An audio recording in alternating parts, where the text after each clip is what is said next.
Hey, savvy social workers, let's get into some more video tutorial breakdowns. Okay, a social worker is conducting an intake interview with a 36-year-old nurse who states that she is depressed and has been sleeping a lot. She also states that she has been having frequent bouts of chest pains throughout the day for the past week. What should the social worker do first? Okay, so we are going to pay attention that we are in an intake interview, which tells me that we are in the beginning phase of the helping process where we are still engaging and are assessing this client. Now, it doesn't give me a specific social worker role, like it doesn't tell me like what specific type of social worker I am, whether it's hospital or anything like that. So that means it's not going to be relevant when it comes to picking my answer. If it gave me a role in a setting, definitely I would want to pay attention to that. So you're conducting an intake interview. So that's at the beginning. Your client is a 36-year-old nurse, and she states that she is depressed and has been sleeping a lot. So that's pretty much why she's there. So that's going to be my presenting problem. Now, she also states, whenever I see the word also, I know that that is in conjunction to the sentence before. So that lets me know that that's going to be a part of my presenting problem as well. She also states that she has been having frequent bouts of chest pains throughout the day for the past week. I am not only going to deem this as a part of my presenting problem, but I am going to set this aside as my priority presenting problem because she is reporting to me some physical issues. So she is there because she has been depressed and sleeping a lot, but she's also been having frequent bouts of chest pains throughout the day.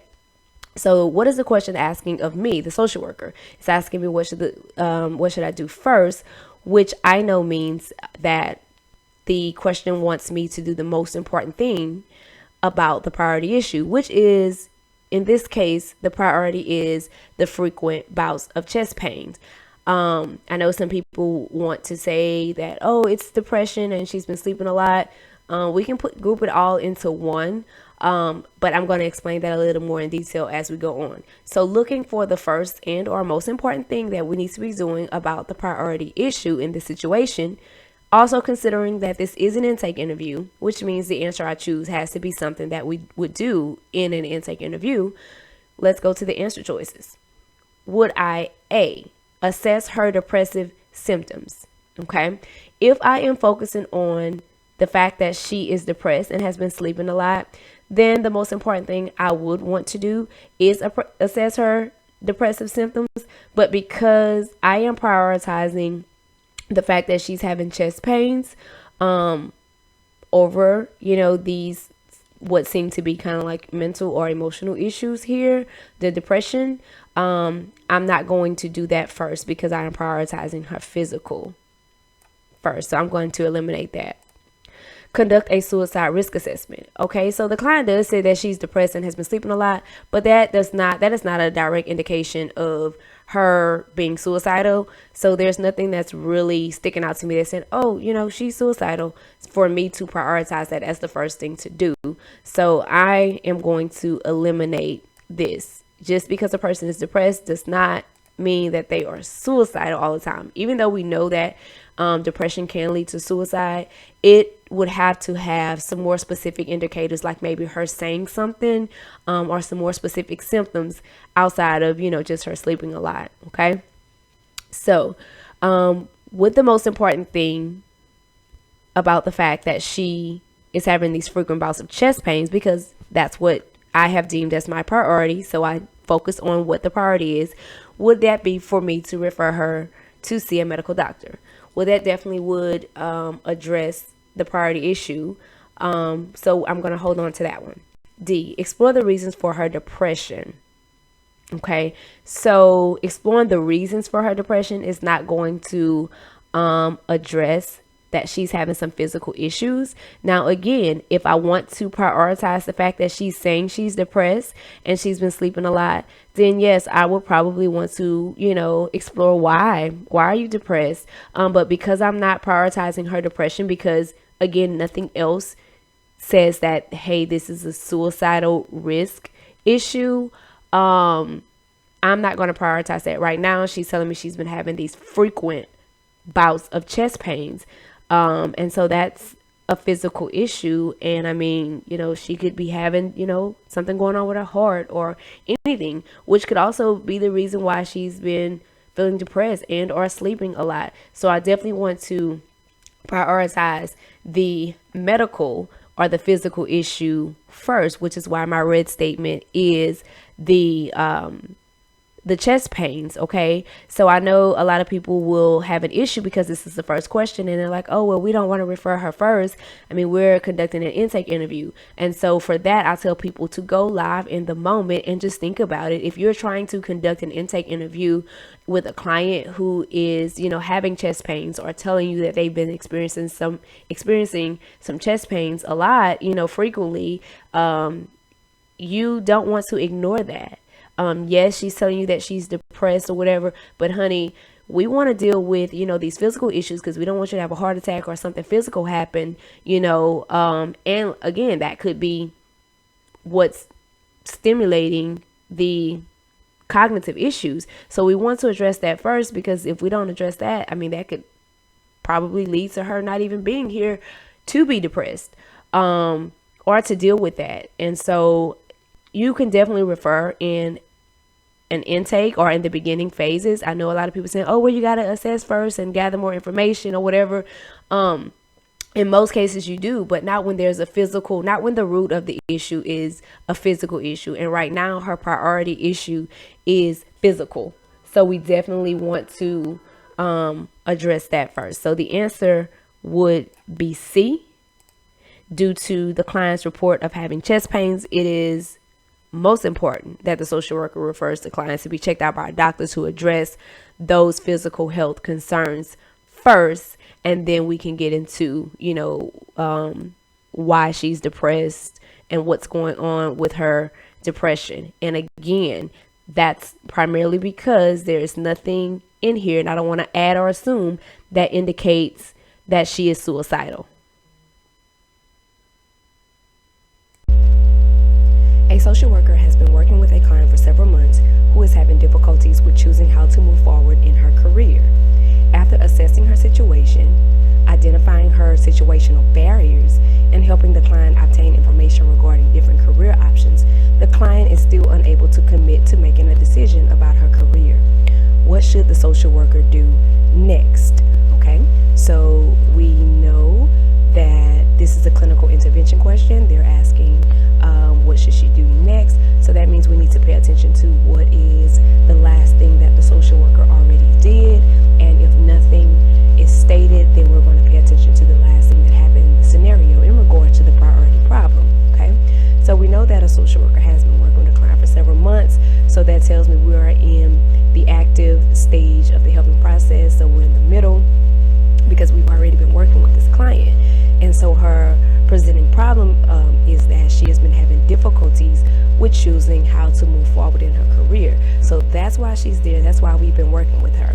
Okay, so after assessing her situation and doing all of this, the client is still unable to make decisions about her career. So this is my priority problem, because it is the most important thing that is in the moment that I need to address. So again, this is the next question. We want to focus on what's the last thing the social worker did, if anything. And in this case, it tells us that the social worker has already assessed her situation, identified the barriers, and helped her obtain additional information. Okay, so what are we going to do next after we've done all of this and the client is still unable to commit to making a decision? What are we going to do next after doing all of this? Okay, that's the mindset you have to go into the answer choices with.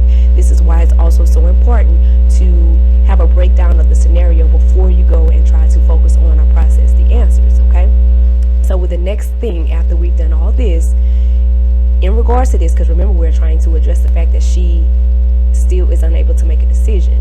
Okay, would we refer the client to another social worker who may have a different, more useful approach? Some people may think, okay, if I can't help her, maybe let me get somebody else who can. So I'll just pause that for now. Should we next suggest the client make a decision anyway and see if it works? Well, we're not just gonna go off on a whim playing with people's lives and their careers. So I definitely wouldn't advise that we suggest that. Will we next terminate services with the client because she's still not able to make a decision? No, we're definitely not going to terminate services. Our goal as change agents are to provide helping solutions. So we want to kind of stick this out and do whatever it is necessary to actually help the client in their pressing situation, which is the fact that she's, struggling with decisions in her career. Okay, so we're going to eliminate that. And so D, would we work with the client to determine the underlying causes of her inability to make a decision? Now, if we are trying to address the red, which is her still being unable to make a decision, her inability to make a decision, then this would definitely be the next thing, because we've already assessed the situation, we've already identified her barriers, we've helped her obtain some more information about that, and the fact that she is still having difficulties, we would want to know what are the underlying causes of her inability. Like, we need to get to the root of this thing. Like, why are you still struggling with making a decision? Since the client is unable to make a career decision after spending significant time with the social worker, because it says that we've been working several months, which is why I tell everyone to consider the situation, but we want to focus on the priority presenting problem, not just the presenting problem, but what is the priority problem. So since we've been working with her for a few months, it's likely that there are other reasons for her hesitancy, such as maybe the presence of emotional or psychological stress. So we want to get to the root. The social worker should then try to explore the underlying reasons that may be causing the client's inability to make this decision, because now that will give us a better route of where we need to be going with this client, and maybe addressing some underlying issues that is making it so hard for her. A client tells their therapist that they think they have a drinking problem because drinking has started to interfere with their functioning and overall quality of life. Which of the following is a physiological symptom this client most likely has? Okay, so we're dealing with a client who thinks that they have a drinking problem. Okay, and they think this because the drinking has started to interfere with their functioning and overall quality of life. So yeah, that normally is an indication that we have a problem whenever something starts to interfere with our daily living. So the question is asking, which of the following is a physiological symptom that this client most likely has? So we know with most questions, we want to basically do exactly what it says, find out what makes the most sense. So they're asking, which one of these is most likely a physiological symptom. So when we look at this big word, of course, we just want to break it down to what the beginning is. And so that means we're looking for physical symptoms. Okay. So, and we want to look for the most likely physical symptom of someone who has a drinking problem. That's pretty much all this question is saying in a nutshell. So, is becoming violent when drunk, is that a physiological symptom of a drinking problem? Becoming violent when drunk is not a physical symptom, because remember, physical, that means something that is happening with our physical body. So just becoming violent, that is more of a behavioral thing. Okay, sweating and shaking hands. So yeah, I know that when people drink a lot, they do sweat a lot, and maybe their palms may get a little shaky or jittery or whatever, but that is something that is physical, so we're going to leave that one. Inability to think clearly, is that a physiological symptom of drinking too much? We know that that is a symptom. However, that is a psychological symptom. Whenever we are focusing on thinking clearly, that is cognition. So that tells me that this is not a physical symptom. This is a psychological symptom. So we're going to eliminate that. The inability to hold down a job, that is not a physical symptom either. So the only one that makes the most sense, that is the most likely to be a physiological symptom of having a drinking problem, is if you're sweating and having shaking hands and all of that. Okay, physiological symptoms refer to those that affect the physical functioning of the body. And those could be things like nausea, headaches, muscle aches, fatigue, things of that nature. Like I said, the other one was more psychological, and the others are more behavioral, becoming violent, inability to hold down a job, all those things, or not physiological. A social worker is meeting with a client who is court ordered to attend sessions with her. He makes it very clear that he is unhappy about being forced to attend and has threatened to not participate. What is a social worker's best response? All right, so looking at this is the best question. I know a lot of people tell me that they struggle with these, but literally, y'all, when you see a best question, just focus on meeting the client where they are. And in this situation, and when I say meet the client where they are, I mean situationally, like where are they in this situation? So in this situation, the client is unhappy about being forced to attend these court order sessions, and so he is threatening not to participate. Okay, so we want to meet the client right there where he is in his frustration of not wanting to attend these sessions. Okay, so we got that a social worker is meeting with a client. So this lets me know that we're probably somewhere in the beginning process, so we need to be engaging and or assessing the client in our answer. And we also want to pay attention to the presenting problem that this client is court ordered to attend sessions with her. Okay, so he makes it very clear that he is unhappy and doesn't want to participate. So what is going to be the social worker's best response? So we're going to meet the client where they are and do what is best for them. What is the most beneficial thing for this client in meeting them where they are, as well as addressing the priority issue. So what is going to be the most beneficial response from the social worker that will address the fact that this client is court ordered and he's not happy about it? So would the social worker's best response be A, demand that the client complies with the court order because it is the law? First of all, we're not about to demand anything, especially with this client who's already unhappy. We are in the beginning phase, so we need to be building rapport with this client. And so, coming off as a demand when he's already kind of standoffish or just kind of resistant, that is just not going to create a good situation. So definitely going to get rid of A. What about B, refuse to see the client? Well, the client is court ordered, so that's not going to be the best response on the social worker's behalf. C, build trust by being open and normalizing the client's feelings about the situation. Well, we know that we are in the beginning phase of this process of working with the client, so we know that building trust is going to be very important, especially for a client who's resistant. So we definitely want to pause that. That sounds like a good answer choice. And then D, would the best response by the social worker be to advocate for the client to be released from treatment because it is against his will? So we're thinking about self-determination here. Okay, so advocating against a court order is probably not going to be the best response.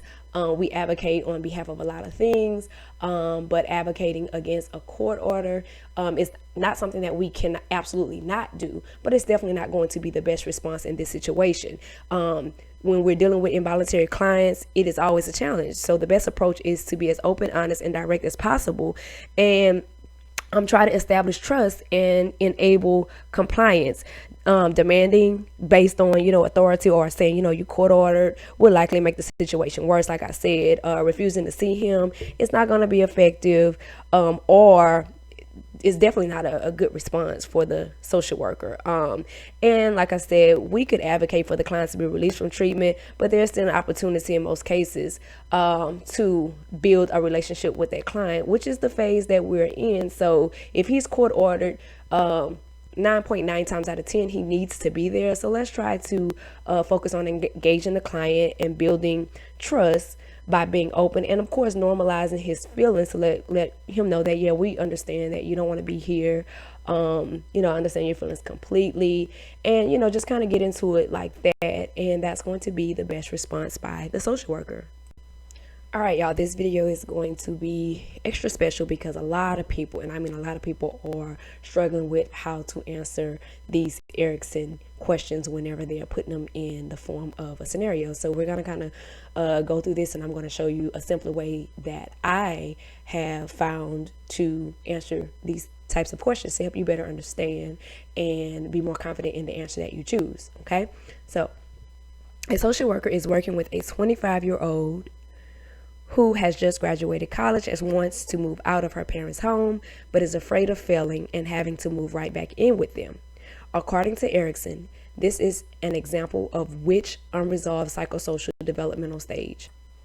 So first, let me point out that whenever you have these questions, these Erickson's questions, it is very important to pay attention to what the question is asking. So in this case, it's asking you about, it's saying this is an example of which unresolved psychosocial stage of development. So the key word right here is unresolved, simply because sometimes they'll ask you what stage is the client currently in. So that means it's present tense. So that's when you will look at the current age of the client, and then you can kind of determine there.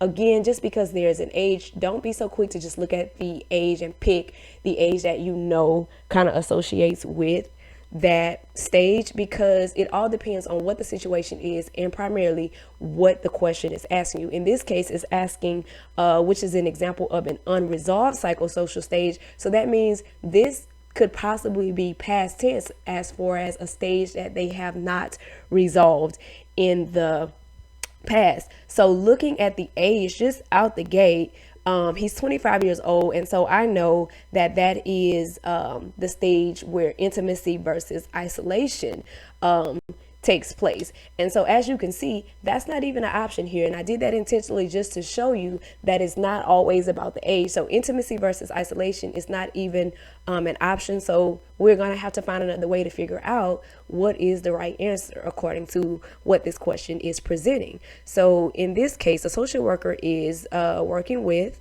a 25-year-old. So we want to pay attention to the age, of course. So this is a 25-year-old who just graduated college and wants to move out of her parents' home, but is afraid of failing and having to move right back in with them. So that, in a nutshell, is going to be our presenting problem and our priority problem. Here's one of those examples. This is a recall question. It's so much a little bit because you have to kind of know the stages, but it is also a question where you are, it is like a reasoning or critical thinking question as well. So this is also one of those questions where I say that sometimes you will have the presenting and the priority problem be the same thing. And that usually happens with these kind of critical thinking slash recall questions. Okay. So they're asking you, according to what's going on with this client, which unresolved psychosocial stage of development is this client probably experienced? Okay, so is it trust versus mistrust? Does this have anything to do with trust versus mistrust? It doesn't sound like it. Identity versus role confusion. Maybe, but no, it doesn't really sound like it. Initiative versus guilt.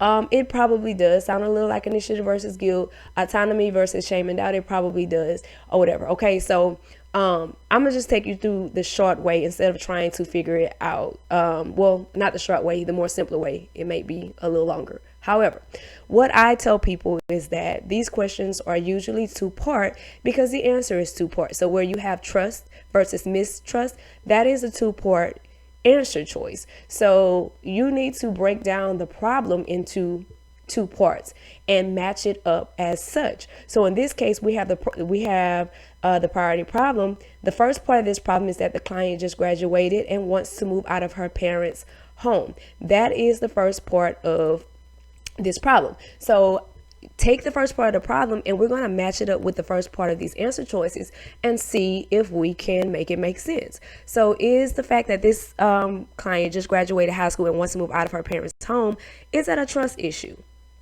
Doesn't sound like it. It has nothing to do with trust. Now, I'm going to only eliminate one side for illustration purposes, but I tell the people who I coach that, hey, if you have to cross out one, then the whole answer is not going to be it, because both sides have to match up. Like both of them have to be it for the whole thing to be the answer. So normally when I eliminate one, I eliminate the whole thing. So I would just be eliminating the whole trust versus mistrust. But for illustration purposes, I'm going to kind of draw this thing out. All right, so going to the next one. The 25-year-old just graduated college and wants to move out of her parents' home. Is that an identity issue? Doesn't sound like it to me. That has nothing to do with identity, with her trying to figure out who she is or whatever. This is just saying she graduated college, and she wants to move out. She's ready to move out. So that's not it. Initiative. Does her just graduating college and want to move out of her parents' home, is that an initiative issue? It does kind of sound like it is, so I'm going to leave that one on pause. Is that also an autonomy issue? Which, of course, autonomy means independence. So yes, that is definitely related. So we're going to leave those two. So far, I'm already knowing that A and B is probably not the answer because I've already scratched out half of it, and the 1 + 1 has to equal 2. So, but we're going to go ahead on to the second part of the problem. So now we have this, but she's afraid of failing and having to move right back in with them. Is that a mistrust issue? Maybe mistrusting herself, but overall, no, she's just afraid of failing and having to move back home, So that's not really a mistrust issue with, in regards to Erickson's psychosocial developmental stage. That's not the type of mistrust that he's referring to. So of course, we're going to eliminate the whole thing because now neither one of these match up. So now taking the second part of this, she's afraid of failing and having to move back home. Is that role confusion? Absolutely not. So we're going to eliminate that. Is her being afraid of failing and having to move back home guilt? That is not guilt. Guilt is something that's totally different. So we're going to eliminate that. Again, we kept initiative, but we see that this is not guilt. Her being afraid to fail is not guilt. So like I said, normally when I cross out one, I'll cross out the whole thing. What about D, shame and doubt? Is her being afraid to fail and having to move right back in with them? Does that relate? And it does, because she's going to be embarrassed if she had, she thinks she's grown and moves out and then ends up having to come right back home to her parents.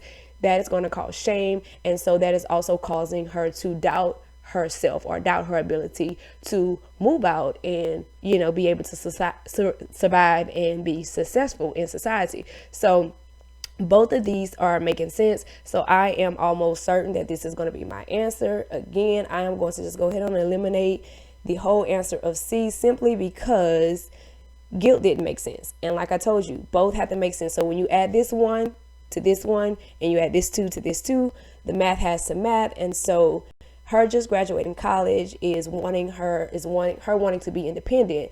But the fact that she's afraid that she may fail is based off of shame and doubt. So the autonomy versus shame and doubt stage occurs between the ages of 18 months and approximately 3 years old. So you see, she's 25 years old. So that just pretty much means the question is asking which unresolved psychosocial developmental stage is she experiencing. And so that just means that between 18 and 3 years, maybe her parents didn't allow her to be as independent. And so maybe, when she tried to do things on her own, she was, scolded, or she wasn't, praised or anything like that. So that has not allowed her to navigate through that period of time successfully. So now at 25 years old, she's struggling with making the decisions regarding her independence because she's afraid of failing. So she's doubting herself. So according to Erickson, children at this age are focused on developing a sense of personal control over physical skills and a sense of independence. If they're successful in this stage, that will lead to the virtue of will. Like they're going to have the will to do things independently, to try things and all of that. If they are not encouraged and supported to be independent in this stage, they will start doubting their ability. So if they're criticized or overly controlled or not given the opportunity to be assertive during this stage, they will begin to feel inadequate in their ability to survive and then become overly dependent upon others, lack self-esteem, and feel a sense of shame and doubt in their abilities. So maybe they had their baby girl so spoiled that, they were doing everything for her. They weren't allowing her to, kind of do things independently between the ages of 18 months and 3 years, potty training and all this other kind of stuff that's going on during this time. Maybe they were a little, overprotective or overly critical on her. So now here later on in life, this stuff resurfaces when she's at a point in life where she needs to and she wants to be independent, but she's afraid to fail. So hopefully this video was helpful for you to see one way of being able to better understand how to pick these answers out whenever they are not, when there's, the age is not lining up with any of the answers, and just the fact that, it's not just based on the age. Now, if this question would have said, what stage is the client currently in, then that means the situation would have had to be mentioning something about her struggling, 25 years old, struggling with intimacy, or, just not being able to have relationships or friendships because she's isolating herself like that. Then that would be a current psychosocial stage that she's in at 25 years old. She's, struggling to navigate that currently at this time. So it would have to be a whole different scenario. So again, I want to stress, do pay attention to the age, but make sure you are understanding the problem, and more importantly, what the question is asking you. If they're asking you to look back at a previous stage that is unresolved, or if the client is currently trying to navigate a stage based on the age and the situation. So all of it matters. But just remember, take the first half of the priority problem, match it with the first half of the answers. Whichever ones don't line up, go ahead and get rid of them, and do the same thing for the second. You should have the two left standing. Like it's really like that clear.